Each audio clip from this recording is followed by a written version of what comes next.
Assalamualaikum warahmatullahi wabarakatuh. Alhamdulillahilladzi arsala rasulahu bil huda wa dinil haqq liyudhhirahu 'alad dini kullih wa kafa billahi syahida. Amma ba'd. Allahumma inna nas'aluka ilman nafi'a wa rizqan thayyiba wa amalan mutaqabbala. Ikhwatul iman, sha'imini was sha'imat rahimakumullah. Bulan Ramadan adalah bulan diturunkan Al-Quran, sehingga oleh sebagian besar kaum muslimin bulan Ramadan dikenal dengan Syahrul Quran, sebagaimana Allah abadikan dalam surah Al-Baqarah ayat 185, di mana Allah Azza wa Jalla berfirman, A'udzu billahi minasyaitonir rajim. Syahr Ramadan alladzi unzila fihi al-Qur'an hudan lin-nasi wa bayyinatin minal huda wal furqan.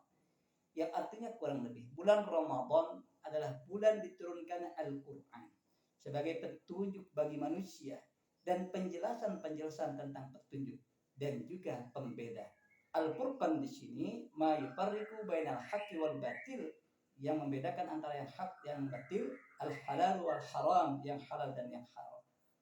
Sehingga di bulan yang penuh keberkahan ini, bulan Syahrul Quran ini, sebagian besar kaum muslimin di negeri tercinta ini fastabiqul khairat, mereka berlomba-lomba untuk membaca, mengkaji, mentelaah, mentadaburi sampai menghatamkan Al-Quran. Dalam kitab Hadis Sulasa, Mengarampai Syekh Hasan Al-Banna menjelaskan tentang bagaimana tata cara untuk menghatamkan Al-Quran sesuai dengan sunnah Rasulullah SAW. Karena mereka yang terus-menerus membaca Al-Quran sampai khatam, sampai selesai, dikenal dengan sebutan Al-Ahlul Murtahilun, yakni seseorang yang dikatakan ahli dalam menyelesaikan bacaan Al-Quran.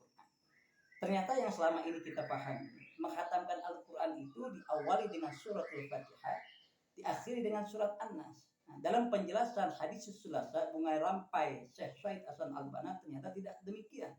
Beliau menukilkan hadis Imam Muslim yang disebut menghatamkan Al-Quran adalah diawali dengan surat Al-Fatihah, selesai membaca surah An-Nas, kemudian tidak berhenti membaca Al-Quran, beliau lanjutkan surat Al-Fatihah dan ditambah 5 ayat surat Al-Baqarah, yakni sampai dengan kata ulaika ala hudan mir rabbihim wa ulaika humul muflihun. Kenapa demikian?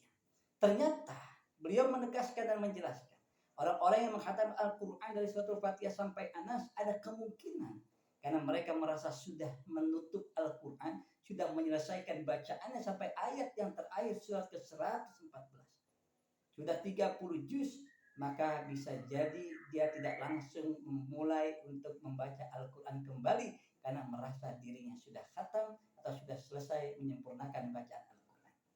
Berbeda dengan orang-orang yang ketika selesai membaca surat An-Nas dilanjutkan surat Al-Fatihah dan 5 Al-Baqarah, maka dia punya kewajiban untuk terus-menerus membaca Al-Quran sepanjang hari, sepanjang waktu, sepanjang masa, sehingga dia dikenal dengan orang yang selalu menghatamkan Al-Quran, Al-Ahlul Murtahil.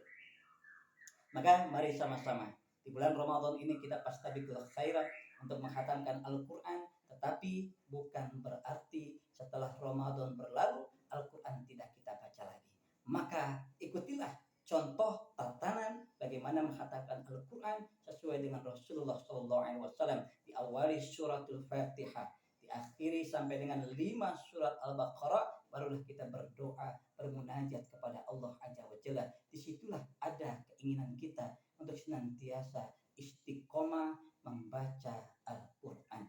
Kenapa? Karena ada keutamaan-keutamaan bagi mereka yang akan membaca Al-Quran. Nanti kami akan jelaskan pada sesi yang selanjutnya. Semoga Allah senantiasa merahmati kita di bulan Ramadan dengan mentadaruskan Al-Quran sampai khatam dengan izin Allah Azza wa Jalla. Barakallahu fikum ajma'in.